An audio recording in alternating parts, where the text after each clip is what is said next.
The silence between stars. The cold didn't care about desperation. In the void between systems, where starlight took centuries to whisper from one lonely point to another, the Delari remnant fleet drifted like leaves in an endless autumn.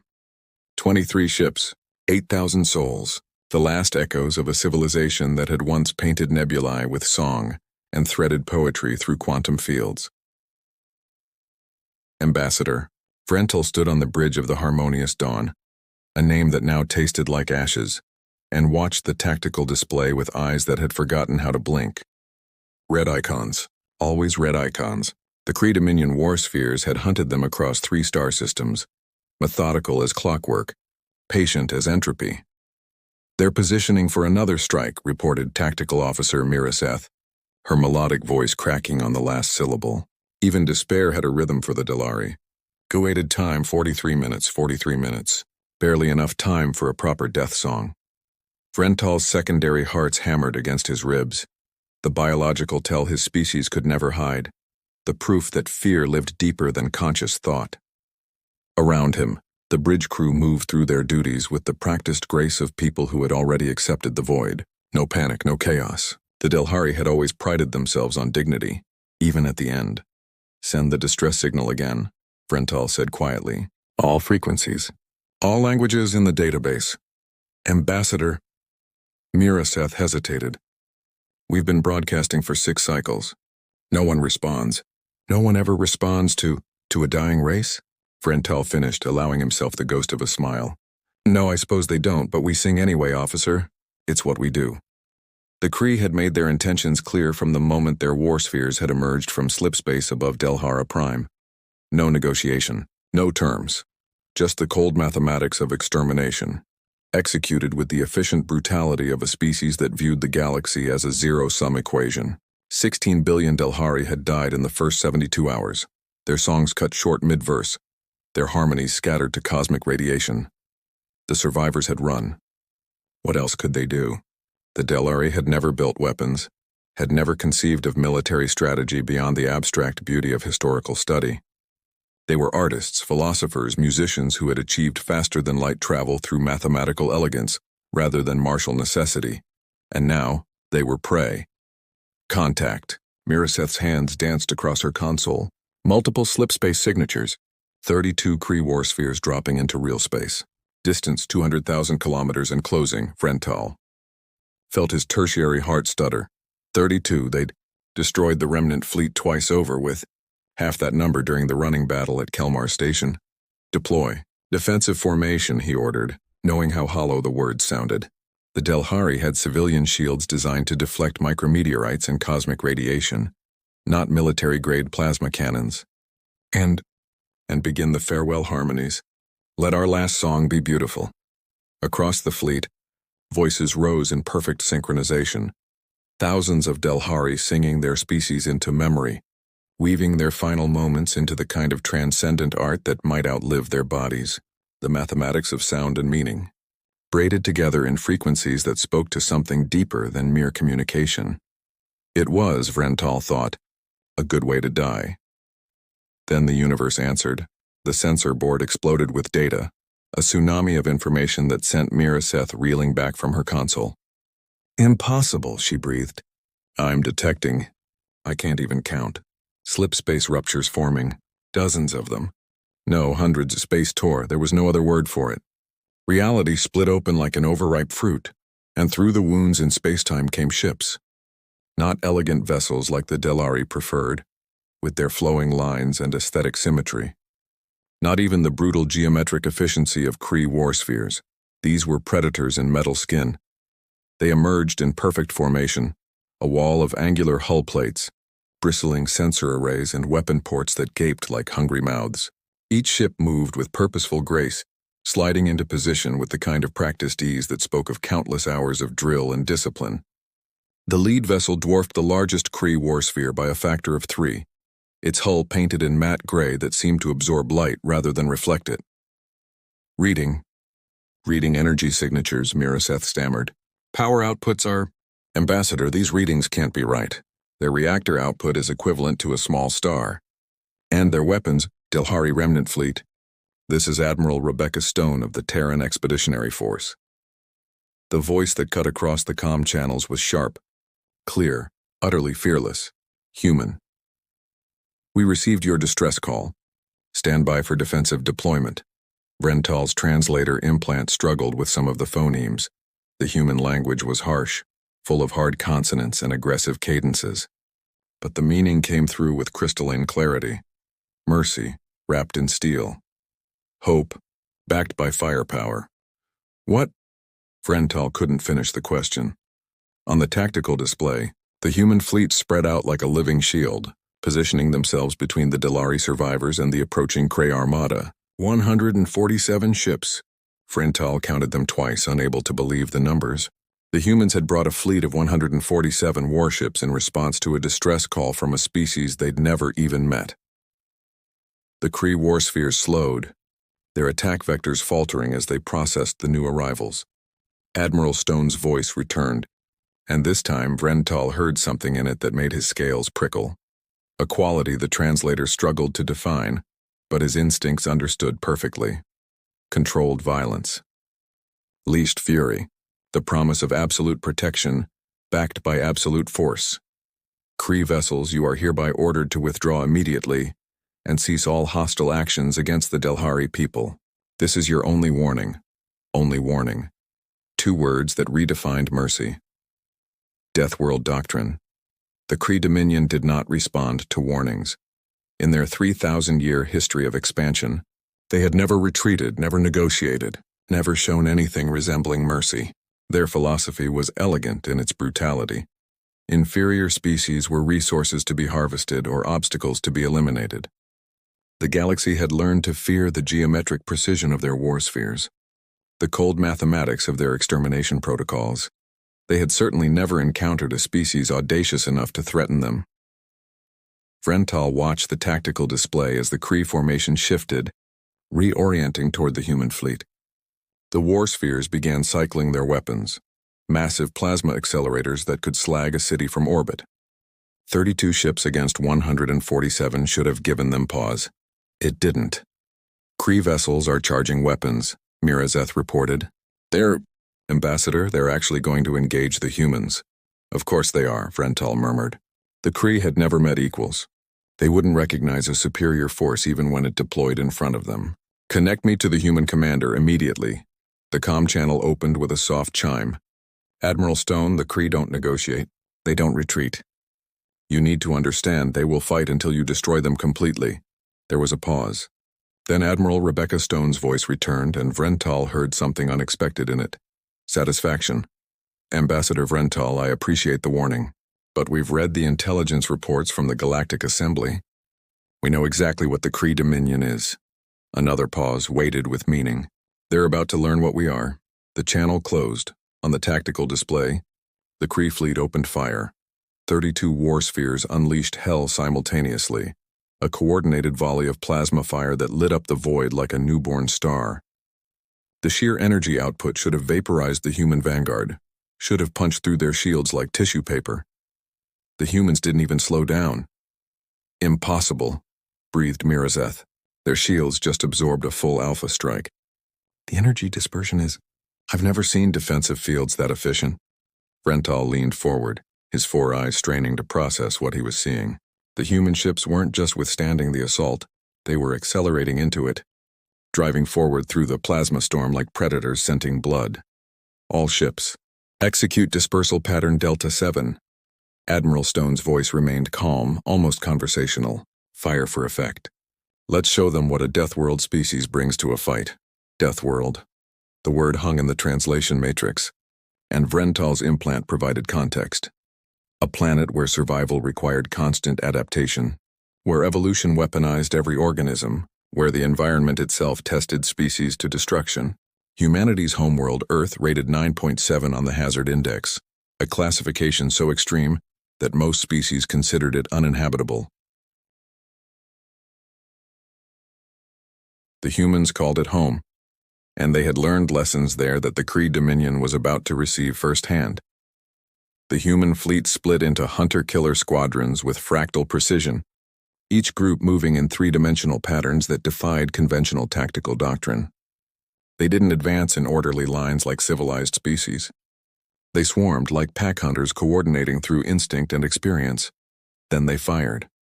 What emerged from the human weapons wasn't plasma, wasn't particle beams or graviton pulses or any of the standard armaments the Galactic Assembly recognized. The tactical display lit up with objects moving at relativistic speeds, solid projectiles accelerated to appreciable fractions of light speed. Kinetic weapons? Frental couldn't keep the disbelief from his voice. They're using kinetic weapons in a fleet engagement. Not just kinetic, Miraseth corrected, her voice tight with awe. Look at the yield signatures. Those projectiles are conventional explosives wrapped around fissile cores. They're firing nuclear-tipped railgun rounds. The first salvo struck 3 Kree war spheres simultaneously. The impacts were catastrophic. Raw kinetic energy combined with nuclear detonations tore through the Kree shields like they didn't exist. One war sphere simply ceased to be, transformed into an expanding cloud of superheated debris. The other 2 tumbled out of formation, hulls breached, atmosphere venting in frozen plumes. 10 seconds. 3 Kree war spheres destroyed in 10 seconds. All vessels advance, Admiral Stone ordered. Maintain formation integrity. Watch your firing solutions. I want the Delari fleet in the clear. The humans pressed forward, and Vrental finally understood what he was witnessing. This wasn't just superior firepower. This was tactical genius refined through necessity, the product of a species that had spent millennia fighting itself before reaching for the stars. Every maneuver was purposeful, every shot precisely calculated. The humans fought with the efficiency of a species that had learned warfare in the cruelest classroom imaginable, their own history. The Kree began to falter. War spheres that had pursued the Delari with relentless confidence now broke formation, attempting to create distance. But the human ships were faster, more maneuverable, piloted by beings whose reflexes had been honed on a planet where hesitation meant death. Squadron of human destroyers, smaller, vessels barely a fifth the size of a Kree war sphere, swept through the enemy formation like sharks through a school of fish. They didn't trade broadsides like civilized fleets.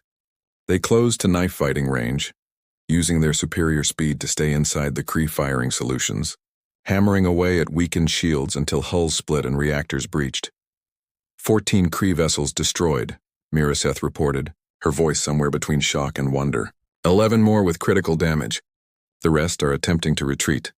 Tess Valkyrie, Tess Achilles, pursue and destroy, Admiral Stone commanded. Don't let them regroup. The rest of the fleet, maintain defensive perimeter around the Delhari survivors. Even in the fury of battle, the humans never forgot their mission, never forgot that they were here to protect, not conquer. Vrental watched as the majority of the human fleet settled into a defensive formation, creating an impenetrable wall between the Delhari and any threat, while strike groups pursued the fleeing Kree with ruthless efficiency. Ambassador, Admiral Stone's voice returned, warmer now. Delhari fleet is secure. We're dispatching medical vessels and supply ships to your position. We'll have repair crews aboard your vessels within the hour. Admiral, I don't understand, Vrental managed. We're strangers to you. Our species has never even made contact. Why would you risk so much for us? The silence stretched for 3 heartbeats. Then Admiral Stone spoke, and Vrental heard something in her voice that transcended translation. Something raw and fundamental and utterly human. Because you asked for help, Ambassador, and because we remember what it's like to face extinction, humanity has been to the brink more times than we care to count. Wars, plagues, environmental collapse, asteroid impacts. We know what it means to stare into the void and see only darkness. Another pause, and when she continued, her voice carried the weight of conviction. We also know that the only thing standing between survival and extinction is whether someone decides to help. Today we choose to be that someone. For you, for the Delari, for every species that refuses to let bullies define the terms of existence. On the view screen, human medical ships began approaching the harmonious dawn, their hulls painted white with the universal symbol of aid clearly visible, mercy ships backed by warships, healing hands protected by clenched fists. Vrental felt his secondary heart synchronize, a Delhari biological response to profound emotional truth. We will remember this, Admiral Stone. The Delhari will sing of humanity's mercy for as long as our species survives. See that you survive a good long while then, Ambassador. Stone replied, and Vrental could hear the smile in her voice. The galaxy needs more singers and fewer soldiers. But when singers need protection... She didn't finish the sentence. She didn't need to. Humanity had answered that question with overwhelming force and absolute clarity. The Deathworlders had arrived, and they had chosen mercy. The weight of mercy, the battle lasted 47 minutes. When silence finally returned to the void, 29 Kree war spheres existed only as debris fields, expanding clouds of metal and frozen atmosphere that caught starlight like macabre jewels. The remaining 3 had managed to reach slip-space distance, vanishing into faster-than-light with their weapons cold and their hulls scarred. The human fleet hadn't lost a single vessel. Vrental stood on the bridge of the Harmonious Dawn and tried to process what he'd witnessed. Around him, his crew moved through their stations in stunned silence, monitoring the human medical ships that had begun docking procedures with every vessel in the remnant fleet. Through the viewscreen, he could see the massive form of the TES Indomitable, Admiral Stone's flagship, holding position like a protective parent watching over fragile children. Ambassador, the human medical teams are requesting permission to board, Miraseth reported. Her voice had regained some of its melodic quality, shock giving way to cautious hope. They're also transmitting supply manifests. Medical equipment, food synthesizers, reactor fuel, hull sealant. Ambassador, they're offering us everything we need to reach habitable space. Grant them access to all decks, Vrental replied quietly. And Miraseth, thank them. Properly, in their own language if you can manage it. The officer's chromatic plates flushed with determination. I'll learn every phoneme if I have to. The human medical teams arrived with the kind of organized efficiency that Vrental was beginning to recognize as a species trait. They moved through the Harmonious Dawn's corridors with purpose, carrying equipment and supplies, setting up triage stations, treating injuries with a competence that spoke of extensive experience. Too much experience, perhaps. One of the human medics, a woman with dark skin and kind eyes that had seen too much suffering, stopped to check Vrental's vitals. Her scanner hummed as it analyzed his multiple cardiovascular systems. Your secondary hearts are showing stress indicators, she said through a translation device clipped to her collar. When's the last time you slept, Ambassador? Sleep? Vrental almost laughed. The Delhari hadn't slept properly in weeks, not since Delhara Prime had burned. We've been running for 37 cycles, Doctor. Sleep is a luxury for species with a future. The medic, her name tag read Dr. Chen, met his eyes with an expression of profound understanding. You have a future now, Ambassador. We'll make sure of it, but you need rest. That's not a suggestion. It's a medical order backed by the scariest military in local space. Despite everything, Vrental felt his mandibles twitch in what passed for a Delhari smile. I'll rest, Doctor. Once I speak with Admiral Stone. She's actually requesting the same thing, Dr. Chen replied, checking her datapad. She'd like you to join her aboard the Indomitable at your earliest convenience. We've got a shuttle standing by whenever you're ready. The interior of the human flagship was everything Vrental had expected, and nothing he'd imagined. The corridors were functional, almost austere. No decorative elements, no artistic flourishes. Just clean lines, efficient lighting, and the constant hum of a vessel designed for one purpose: survival in the most hostile environment imaginable. War. But there were other details, small touches that spoke to something deeper. Photographs on bulkheads, images of Earth he presumed showing impossible diversity of landscape and life. Memorial plaques listing names, so many names of crew members who hadn't made it home. A small garden visible through an observation window, green growing things thriving despite the cold void outside. A species that built gardens on warships. Admiral Rebecca Stone met him in a briefing room that doubled as a command center. She was younger than Vrental had imagined from her voice, perhaps 40 standard years with close-cropped brown hair and eyes the color of Earth's oceans. She wore a dark blue uniform decorated with medals that Vrental suspected represented far more horror than glory. Ambassador Vrental, she said, standing and offering her hand in the human gesture of greeting. Thank you for coming. Please sit. Vrental settled into a chair that automatically adjusted to his physiology. Another small touch, another sign that the humans had done their homework. Admiral Stone, My species lacks the words to properly express our gratitude. You saved us, not just from the Kree but from extinction itself. Stone's expression remained neutral, but Vrental caught something flickering behind her eyes. Pain, regret? We did what needed doing, Ambassador. Nothing more, nothing less, nothing more? Vrental leaned forward. Admiral, you deployed a fleet of 147 warships in response to a distress call from a species you'd never met. You destroyed a Kree battle group with minimal casualties. You're currently providing aid to 8,000 survivors with the kind of efficiency that suggests extensive disaster relief experience. This is far more than what needed doing. Stone was quiet for a moment, her fingers drumming against the table, a nervous habit perhaps, or simply the restless energy of a predator temporarily at rest. When she spoke, her voice carried the weight of history. Ambassador, humanity almost didn't make it to the stars. We've faced extinction more times than most species can imagine. Wars that killed hundreds of millions. Environmental collapse that nearly rendered Earth uninhabitable. We even had a close call with an asteroid back in 2037. Missed us by less than 40,000 kilometers. She pulled up a holographic display, and Vrental saw Earth rotating slowly, a blue and green jewel marked by swirling white clouds. Beautiful. Terrifying in its beauty. We survived because people chose to help each other when it mattered most, Stone continued.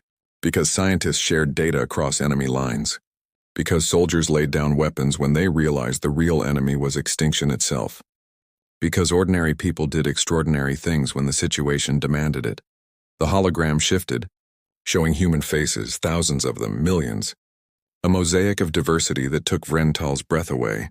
Different skin tones, facial structures, cultural markers, all unmistakably human yet each unique. We learned something important from those experiences, Stone said quietly. Survival isn't about being the strongest or the most ruthless. It's about choosing to protect those who can't protect themselves.